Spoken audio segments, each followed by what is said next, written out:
ఎండ ప్రచండం అట. చూసుకోరు ఎట్లుందో. ఎండ ప్రచండం. 5 రోజుల్లో 10 మంది చచ్చిపోయారట. 10 మందికి పైన చనిపోయారట. తక్షణ ఉపశమన చర్యలకు ప్రభుత్వం ఆదేశాలు. నోడల్ అధికారులుగా జిల్లా కలెక్టర్ల నియామకం. ధర్మపురిలో 44.4 డిగ్రీలు నమోదైందట.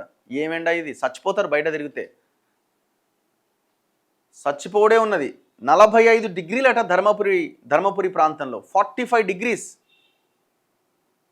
సో ఎండ ఇంతకుముందు ఎట్లుండేదంటే ఫ్లక్చువేట్ అయ్యేది.